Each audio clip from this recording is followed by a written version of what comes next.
Salut! Lors de la création de notre court-métrage Milo et Ziggy, l'un de nos plus gros challenges était d'obtenir un robot, Ziggy, qui soit cohérent sur différents plans. Pour cela, nous avons développé un workflow que nous allons détailler ensemble dans cette vidéo. La première étape, c'est déjà de créer son personnage. Pour ce tutoriel, je suis repartie de zéro, donc j'ai décidé de créer un petit chat. Allons-y. Donc j'ai généré préalablement avec Comfy UI mon personnage et ensuite je l'ai détouré avec les outils de Photoshop pour avoir mon petit chat sur un fond noir. Donc on retourne sur notre interface Comfy UI, cette fois pour que je vous montre ce fameux workflow. Donc ici on va déjà le charger, donc 3D. Je vous le mets dans la description, bien sûr. Donc évidemment, vous remettez le style que vous avez utilisé pour votre personnage, les éléments dans le prompt et dans les prompts négatifs. Donc nous, on va s'intéresser à cette cellule ici, 3D, vous voyez. Et je vais déjà charger le chat. J'ai mon chat ici. Il faut bien vérifier que vous ayez ici chargé le bon modèle. Évidemment, ce modèle est fourni dans la description. Vous remettez votre prompt, donc je vais mettre, je reste très simple là pour le tutoriel, white cat.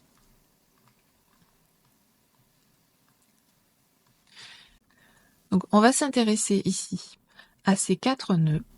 Donc vous voyez ces 2 nœuds ici.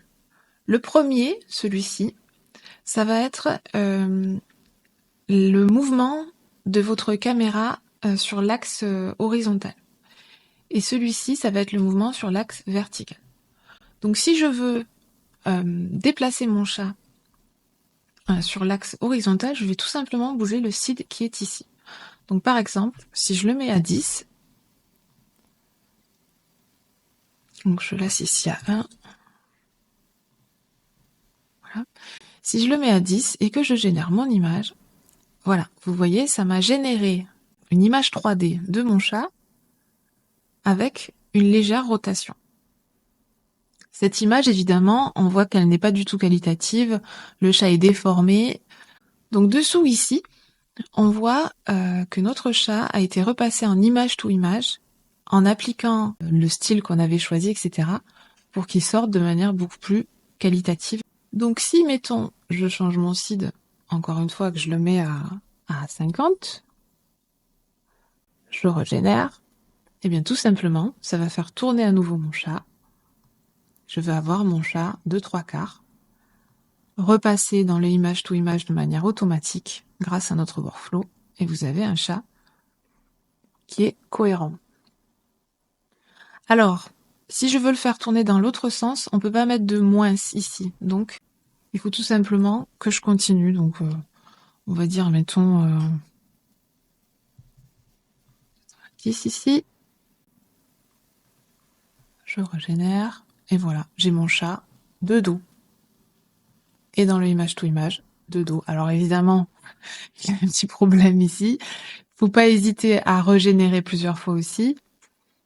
Il faut pas hésiter évidemment à faire des retouches sur Photoshop ou autre. Mais ça donne quelque chose qui vous permet d'avoir votre personnage cohérent dans différentes poses et ensuite de le placer dans votre décor.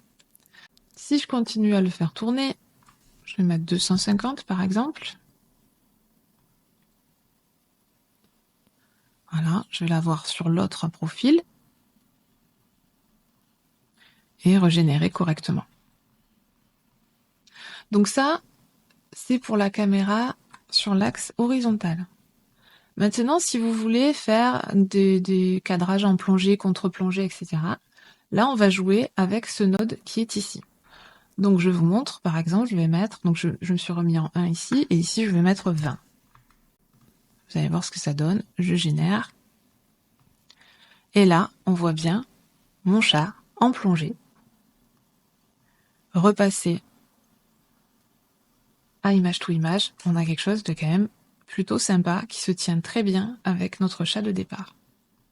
Donc maintenant, en fait, pour vous montrer vraiment tout l'intérêt de ce workflow, je vais vous faire une petite démonstration en faisant tourner la caméra en 360 sur notre petit chat en direct.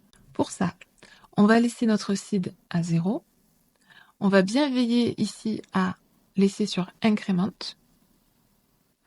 Et dans ce nœud, on va mettre 10, de sorte que notre caméra va se déplacer de 10 en 10. Ici, je vais venir cliquer sur Extra Options et je vais choisir un batch count de 36. Et maintenant, je vais cliquer sur Générer.